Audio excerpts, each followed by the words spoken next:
All right, let's dive into some absolutely incredible database history. We're going way, way back, before the cloud, before the internet even, to uncover the quiet technological revolution that literally saved the world of finance, the birth of the banking database. So think about it for a second. How do you bank today? You probably tap your phone, Venmo a friend, check your balance in an instant. It all feels so easy, so seamless, right? But underneath that shiny modern app is a story that starts with giant humming machines, reels of magnetic tape, and a crisis that almost brought the entire financial system to its knees. Okay, so let's set the scene. We're in the 1960s. The economy is absolutely booming, people are opening bank accounts like never before, and because of all this growth, banks were facing a massive, and I mean a truly massive problem with paper. And look, this wasn't just some small inconvenience. This was a full-blown existential threat. The sheer number of checks, deposits, and accounts was just exploding. The systems they had, the ones that had worked pretty well for centuries, were about to completely break. I mean, can you even imagine how fragile it all was? Every single transaction had to be written down by hand in these enormous ledgers. All the math was done manually, which was not only painfully slow, but, as you can guess, super prone to human error. Banks literally couldn't hire clerks fast enough to keep up. They were drowning in paperwork. And then, a hero arrives. Not a person in a cape, but a machine.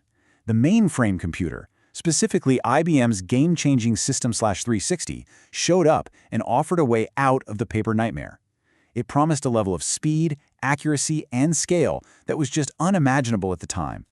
And at the very heart of this new solution was a revolutionary idea: the core banking database. This meant that for the very first time, all of a bank's most important financial data could be stored and managed in one single, centralized electronic place. This right here was the fundamental shift that changed absolutely everything. So what did these newfangled databases actually do? Well, all the critical stuff.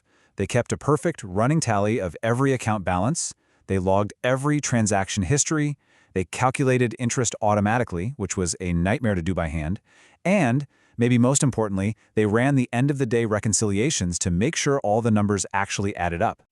Now, you gotta remember, this wasn't happening in real time like we're used to. Not at all. At the end of every single business day, the bank would run what they called an overnight batch job. The mainframe would read all the account info from these huge reels of magnetic tape, it would process all of the day's deposits and withdrawals, and then it would write out a brand new updated tape, all ready to go for the next morning. Now I know what you're thinking. An overnight process sounds kind of slow, right? But for the banks back then, this was a flat-out miracle. It was unbelievably reliable, which cut down on errors like crazy. It was scalable, meaning it could finally handle all those new customers. And it was secure. These were giant machines locked away in fortified data centers. This system became the very bedrock of trust that the whole financial industry needed to survive.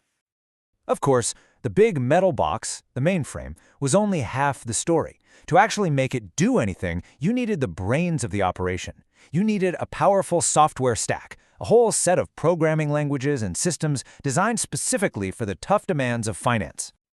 So here are the key players in that stack.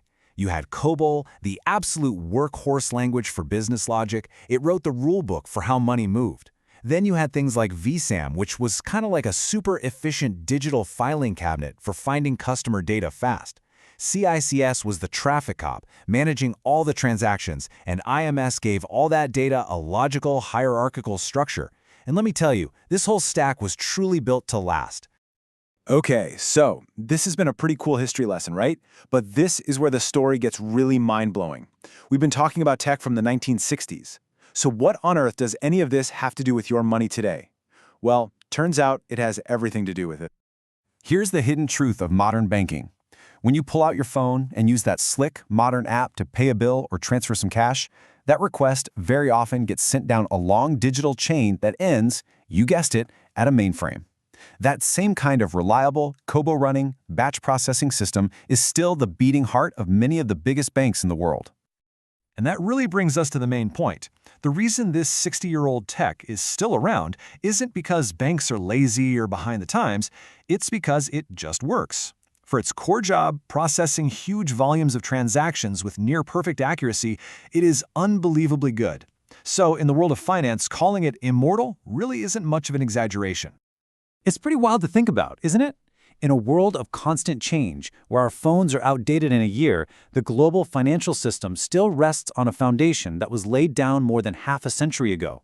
It's an amazing testament to incredible engineering, and it leaves us with one heck of a question. How long can immortal tech actually last?